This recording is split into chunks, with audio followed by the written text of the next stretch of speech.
चलिए अब हमारे साथ एक और खास मेहमान जुड़ रही हैं जिनका इंतजार सबको रहता है, और ये है IPO specialist miss Aastha Jain, senior research analyst at Hem securities. Aastha, आपका बहुत बहुत स्वागत है कार्यक्रम में। We always wait for you जब आईपीओ आते हैं तो। Thank you, Geetu, for calling me on the show, and good afternoon to everyone. It's always a pleasure to host you Aastha. Aastha, चलिए अब हम एसबीआई फंड्स मैनेजमेंट आईपीओ की बात करते हैं। दूसरे दिन है आज इस आईपीओ का और फुल्ली सब्सक्राइब हो चुका है। सो बहुत ज्यादा इंटरेस्ट है निवेशकों का इस आईपीओ में। बिडिंग डेट 14 को थी, जुलाई 14 को खुला था, 16 को बंद होगा। प्राइस बैंड 545 से 574 रुपीज पर शेयर में है। इशू साइज 9,813 करोड़ का है। पहले 11,000 करोड़ का था, लेकिन इशू साइज को कम किया गया है। ओएफएस है पूरा का पूरा, सो 9,813 करोड़ का पूरा का ओएफएस है। Lot size 26 shares, minimum investment 14,924 की आप कर सकते हैं। जैसे कि मैंने कहा कि ये एयूएम जो है इस एसबीआई का सबसे बड़ी एसेट मैनेजमेंट कंपनी है। 12.5 लाख करोड़ का एसेट अंडर मैनेजमेंट मैनेज करती है फंड्स को। और मार्केट शेयर की बात करें तो 15.3% के आसपास का मार्केट शेयर है। आस्था से पूछना लाजमी बनता है, बिकॉज इतना बड़ा इशू और आस्था से ना पूछे तो आस्था, एसबीआई फंड्स मैनेजमेंट के आईपीओ में क्या करें? जी, बिल्कुल। देखिए, एसबीआई फंड्स मैनेजमेंट आईपीओ की बात करें तो हमारी तरफ से तो अनडाउटेडली सब्सक्राइब की रेटिंग दी गई है। और हम्म। लिस्टिंग गेन के लिए भी लगाना हो तो भी लगाया जा सकता है, और लॉन्ग टर्म के लिए लगाना हो तो भी लगाया जा सकता है। अब देखिए, सबसे बड़ी बात जो इसकी है, क्योंकि हम सब जानते हैं कि ये लार्जेस्ट असेट मैनेजमेंट कंपनी जिसे हम कहते हैं वो है, और इनका 12.5 लाख करोड़ का पूरा एक अच्छा खासा असेट अंडर मैनेजमेंट ये रन करते हैं। तो वो अपने आप हम्म। में काफी बड़ा है। दूसरी तरफ एसबीआई का पेरेंटेज है, वो काफी हम्म। स्ट्रॉन्ग पेरेंटेज के साथ ये कंपनी है, और काफी अच्छा फायदा इस पेरेंटेज का अभी भी मिल रहा है, और आगे हम्म। जाते हुए भी इसको मिलता हुआ नजर आएगा। तीसरी तरफ देखें तो ओके। ये जो बिजनेसेस होते हैं, इनकी हम्म। खासियत क्या रहती है कि बेसिकली ये देखा जाए तो पूरे के पूरे असेट लाइट मॉडल होते हैं। बहुत ज्यादा कुछ हम्म। कैपिटल की रिक्वायरमेंट होती नहीं है, और इनकी हम्म। जो आरओईज आरओसीज हम मार्जिन जो देखते हैं वो भी काफी स्ट्रॉन्ग होते हैं। तो ये हम्म। इनका यहाँ पे भी काफी अच्छा एडवांटेज है, और इनफैक्ट अगर हम इनके पेयर्स से कंपेयर करें तो भी ये काफी बढ़िया एडवांटेजेस पोजीशन में है। अगर मैं इन सब रेशियोज की बात करूं तो ये अमंग, हम्म। आप ये मानिए कि टॉप 1 और 2 में आते हैं एएमसीज में, जो कि ये जो रेशियोज दिखा रहे हैं। तो ये hmm. Among top 2 asset management companies में ये आते हैं। तो बहुत बढ़िया हम्म। फाइनेंशियल परफॉर्मेंस है। और सबसे बड़ी बात है कि देखिए, इंडस्ट्री जिसमें ये काम कर हम्म। रहे हैं, हम सब जानते हैं ये ग्रोइंग इंडस्ट्री है। आगे जाते हुए हम्म। ये इंडस्ट्री बढ़ने ही वाली है, तो बिल्कुल जी। इसका फायदा इनको होता हुआ नजर आएगा। तो हर तरह से हम्म। ये एक अच्छी आईपीओ लग रहा है। बिल्कुल इसमें हम्म। लंबी अवधि के लिए भी लगाइए, और हम्म। इसमें चाहे तो लिस्टिंग गेन के लिए भी लगा सकते हैं। तो दोनों ही तरह के निवेशकों को सलाह है कि सब्सक्राइब हम्म। करें एसबीआई फंड्स मैनेजमेंट के आईपीओ में। हम्म। एक बात जो मेरे जहन में आती है आस्था इस इशू को लेके, वो ये है कि 38.2 के मल्टीपल्स पे ये इशू आ रहा है। पर अगर हम बाकी एसेट मैनेजमेंट कंपनीज देखें जो लिस्टेड है, उनका मल्टीपल कहीं ना कहीं 40 से 45 के बीच में है। तो ये डिस्काउंट पे क्यों, जबकि इतनी बड़ी कंपनी है, इतने एसेट्स मैनेज कर रही है? देखिए, वैसे भी हम देखें तो जहां पे भी, क्योंकि पेरेंटेज एसबीआई का है, तो कहीं ना हम्म। कहीं जब इस तरह के पेरेंटेजेस होते हैं जो कि सरकारी इनसे रिलेटेड होते हैं, तो वहां पे हमने हम्म। हमेशा देखा है कि ज्यादा मोटिव होता है कि वाइडर पार्टिसिपेशन आए। और वाइडर हम्म। पार्टिसिपेशन तभी आता है जब आप वैल्यूएशंस को एक डिसेंट जोन में रखते हैं। तो वो एक, हम्म। मुझे लगता है कि एक पॉइंट रहता है कि अगर वैल्यूएशन अच्छी है, और ज्यादातर अगर आप देखें तो सरकारी कंपनियों की ज्यादातर आईपीओ कभी भी बहुत ऊपरी वैल्यूएशन पे नहीं आते, क्योंकि यहाँ पे ओके। मंशा यही रखी जाती है कि ज्यादा से हम्म। ज्यादा पार्टिसिपेशन हो, और जो वैल्यू हम्म। का एक गैप रखा गया है उसका फायदा अभी निवेशकों को पहुंचे। हम्म। हम्म।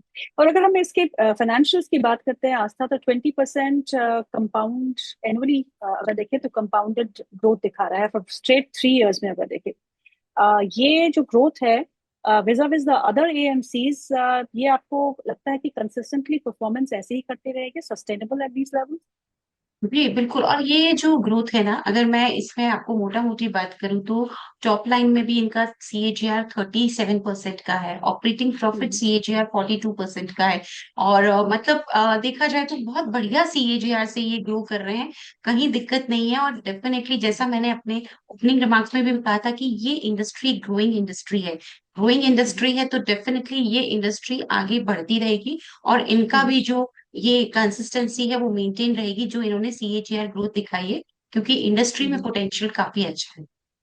तो यहाँ पे सब्सक्रिप्शन की राय है आस्था की। अब दूसरे आईपीओ पे चलते हैं, और दूसरा आईपीओ है Alpine Tex World IPO. Bidding date 14 to जुलाई 16, प्राइस बैंड 100 टू 105। छोटा सा आईपीओ है, issue size 126 crore, fresh issue ही है, इसमें ओएफएस नहीं है। Lot size 142 crore, investment 14,910 crore. ये इशू जो है, ये कंपनी जो है, ये डाइंग एंड प्रोसेसिंग करती है फैब्रिक्स की, टेक्सटाइल के साथ जुड़ी हुई कंपनी है। सो आस्था, आज यूके और इंडिया के बीच में एफटीए साइन हुआ है, और टेक्सटाइल स्टॉक्स में अच्छी खासी तेजी देखने को मिल रही है, और उसी बीच ये आईपीओ आता है। आपकी राय क्या देखिए आईपीओ की बात करें तो बिल्कुल ये एक वर्टिकली इंटीग्रेटेड हम टेक्सटाइल कंपनी इसे बोल सकते हैं। और वोवन है? फैब्रिक्स और यार्न्स में ये कंपनी है। अब देखा जाए हम्म। तो प्राइस टू अर्निंग मल्टीपल जिस पे ये लेके आ रहे हैं, क्योंकि प्राइस बैंड इन्होंने रखा है 100 से 105 के बीच में, तो जो price hmm. To earning multiple आ रहा है वो लगभग 18 के आसपास है। मुझे ऐसा ओके। लगता है कि इन्होंने यहाँ पे प्राइसिंग जो की है वो almost in line with pairs कर दी है, बहुत बड़ा ओके। डिस्काउंट पे ये इश्यू नहीं आ रहा है। दूसरी तरफ देखें तो हमें हम्म। हमेशा समझना होगा कि डिफरेंस होता है एक गारमेंट मैन्युफैक्चरिंग कंपनी और एक हम्म। यान या वोवन फैब्रिक बनाने वाली कंपनी में। गारमेंट हम्म। मैन्युफैक्चरिंग या एपरल्स में जो कंपनीज मैन्युफैक्चर करती हैं उनको हम्म। हमेशा मार्केट ज्यादा यहाँ पे प्रीमियम देता है। जबकि ओके। जो कंपनी यार्न्स वगैरह में है वहां पे, क्योंकि एक तरह से कमोडिटी बिजनेस इसे माना जाता है। कमोडिटी क्यों? हम्म। क्योंकि ऐसा बिजनेस है जो कि हर कोई कर सकता है। यहाँ पे जी। आपका प्राइसिंग पावर पे कंट्रोल नहीं होता है मैन्युफैक्चरर का। तो ये सब ओके। चीजों की वजह से जब कमोडिटी बिजनेसेस आते हैं और हम्म। आपका कोई बहुत बड़ा मोट नहीं होता कि आप कुछ एकदम निश एरिया में हो जो दूसरे नहीं कर पा रहे हैं, तो वहां पे हम्म। थोड़ा सा मार्केट वैल्यूएशन पे भी इतना ज्यादा वहां पे वैल्यूएशन हाई नहीं देता है। उस हिसाब से इन्होंने जो वैल्यूएशन किए हैं वो बराबर अपने पेयर्स के कर दिए हैं, कुछ बहुत ज्यादा टेबल पे छोड़ा नहीं है। लेकिन एक ही ओके। कैवेट है गीतू की, एक छोटे साइज का इशू है, सिर्फ 120 हम्म। करोड़ का इशू है। और मैंने ये हम्म। हमेशा से अपना मत रखा है कि जब भी छोटे साइज के इशू आते हैं तब हम्म। हमेशा पहले लिस्टिंग डे जिस दिन होता है उस दिन बहुत उठा हम्म। पुटक होती है, क्योंकि वो T2T, ट्रेड टू ट्रेड हम्म। में कैटेगरी में वो लिस्ट होते हैं। तो वहां पे एक उठापटक हो सकती है जिसमें कभी कभी लिस्टिंग गेन बड़े भी मिल जाते हैं, कभी नेगेटिव भी मिल हम्म। जाते हैं। तो उस हम्म। चीज को अगर यहाँ पे निवेशक ध्यान में नहीं रखें या उसकी वजह से कुछ लालच नहीं आए, तो मेरे हिसाब से फंडामेंटली कोई इसमें इतना ज्यादा स्ट्रेंथ नहीं है। हाँ ये जरूर है इनके फाइनेंशियल परफॉर्मेंस बहुत स्ट्रांग है, जो रेशियोज हैं हम्म। वो भी काफी अच्छे हैं। तो एक हम्म। लेकिन बहुत बड़ा, क्योंकि वैल्यूएशन पे कंफर्ट नहीं दिया इसलिए बहुत बड़ा एक डिफरेंस नहीं है पेयर्स के मुकाबले वैल्यूएशन में। तो मुझे ऐसा लगता ओके। है कि एक ऐसा आईपीओ है कि इसे अगर स्किप भी करेंगे तो कोई बहुत बड़ा नुकसान नहीं होगा। इसका मतलब ये नहीं हम्म। कि लिस्टिंग पे ये नहीं मिलेगा, हो भी सकता है जैसे छोटे साइज के इशू में मैं बोल रही हूँ थोड़ा सा वॉलेटिलिटी रहती है, मिल जाए, लेकिन उसके लिए हम्म। हमें लगाना चाहिए। तो मैं pure on the basis of fundamental बोलती हूँ कि रहने देंगे तो भी चलेगा। और हम्म। मतलब इसमें कोई ये पोर्टफोलियो में रखने जैसा काउंटर है नहीं। तो हम्म। उस हिसाब से अगर सिर्फ लिस्टिंग गेन का लालच नहीं हो और वो भी सब्जेक्ट टू कंडीशन है, ऐसा कुछ देख के लग नहीं रहा कि वैल्यूएशन पे छोड़ा है तो बहुत बड़ा लिस्टिंग गेन हो जाएगा, तो छोड़ हम्म। दे देंगे तो भी चलेगा इस साइड। एसबीआई के फंड के बारे में एक एक और सवाल था मेरा, क्योंकि क्योंकि ये बहुत बड़ा प्योर ओएफएस है, तो क्या पोस्ट लिस्टिंग इसमें ओवर सप्लाई की ओवरहैंग भी हो सकता है, कि सप्लाई ओवरहैंग की वजह से स्टॉक थोड़ा बहुत नीचे आए, या नहीं? ऐसा कुछ नहीं? देखिए डेफिनेटली जब इतने बड़े आईपीओस भी मार्केट में आते हैं तो हमने देखा हम्म। है कि थोड़ा सा सप्लाई प्रेशर भी आता है, लेकिन वो कुछ एक दिनों का फंडा होता है। वो हम्म। एक तरह से लॉन्ग टर्म में सस्टेन करता नहीं है। तो उसकी वजह से ओके। कुछ एक उठापटक आफ्टर लिस्टिंग होती भी है। तो उसमें मुझे नहीं लगता कि निवेशकों को घबराने की जरूरत है, वैसे कुछ लग नहीं रहा है। लेकिन इस हम्म। तरह की कंपनीज में कभी होती भी है तो भी कोई हम्म। दिक्कत नहीं है, ये पोर्टफोलियो स्टॉक्स हैं। आप इन्हें पोर्टफोलियो में भी रखेंगे तो कहीं दिक्कत नहीं है, over the long period of a time ये रिटर्न्स अच्छे दे ही देते हैं। इसीलिए हमने हम्म। इसको सब्सक्राइब की कैटेगरी में रखा है, listing in long term perspective दोनों ही नजरिए से। हम्म। अच्छा, एक और आईपीओ वाला है 17 जुलाई को, उसको आपने ट्रैक किया या अभी नहीं?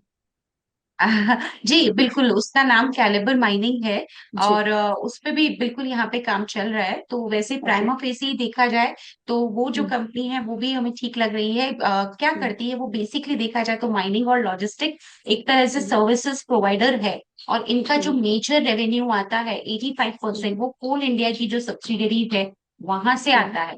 तो ये एक ओके। हमें समझना होगा कि इनके पास खुद के पास माइनिंग नहीं है, लेकिन ये हम्म। लॉजिस्टिक और माइनिंग सर्विसेज प्रोवाइड करते हैं। प्रोवाइड।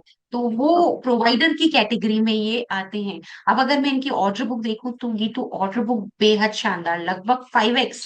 अगर अभी जो रेवेन्यूज दिखा रहे हैं उसका 5 गुना इनका ऑर्डर बुक ऑलरेडी इनके पास है। ऑर्डर बुक हम्म। वाइज ये हमें काफी अच्छे लगे। इंटीग्रेटेड बिजनेस मॉडल है। और ऐसे मॉडल्स में बस कस्टमर स्टिकीनेस बहुत अच्छी होती है। ऑर्डर बुक की मैंने बात की, इंडस्ट्री भी अच्छी है। एक ही चीज जो हम्म। थोड़ा सा खटकती है वो ये है कि इनका मेजर जो क्लाइंट बेस है वहां से 85% ऑफ रेवेन्यू आ रहा है, और वो है कोल इंडिया की सब्सिडरीज। तो थोड़ा हम्म। सा वहां पे हमें लगता है कि थोड़ा डाइवर्सिफिकेशन गोइंग फॉरवर्ड अगर और होगा तो जो एक ओके। कॉन्सेंट्रेशन रिस्क हम बोलते हैं फ्रॉम द सिंगल कस्टमर, वो रिड्यूस हम्म। होती हुई नजर आएगी। तो वो एक ओके। चीज जरूर आगे देखने वाली होगी। बाकी ठीक ठाक लगता है वो भी आईपीओ, और वहां पे भी मुझे लगता है कि लगाया जा सकता है, और लंबी अवधि के लिए और छोटे मोटे लिस्टिंग के लिए। ओके आस्था, बहुत बहुत शुक्रिया आज हमारे प्रोग्राम में शामिल होने के लिए। तो ठप्पा थैंक यू। आपने एसबीआई फंड्स मैनेजमेंट के आईपीओ पे लगाई दिया। जी। चलिए, thank you so much for your time Aastha. Thank you Geetu for calling me on this show today. Thank you very much. Always a pleasure. So calibre thank you. Mining and logistic के IPO जो आस्था ने बात की थी, उसके बारे में थोड़ी आईपीओ डिटेल्स मैं आपको बता देती हूँ। ये आईपीओ का प्राइस बैंड है 402 से 424 के बीच में। लॉट साइज 35 शेयर का है। इशू साइज 450 करोड़ रुपए का है। ये 17 जुलाई को खुलेगा और 21 जुलाई को बंद होगा। तो ये भी आपको आस्था ने समझा दिया कि आपको इस आईपीओ पे क्या करना है। तो प्रोग्राम को यही समाप्त करते हैं। 1 बजे आपसे फिर मुलाकात होगी, जहां आपके सवालों के जवाब लेके हम हाजिर होंगे।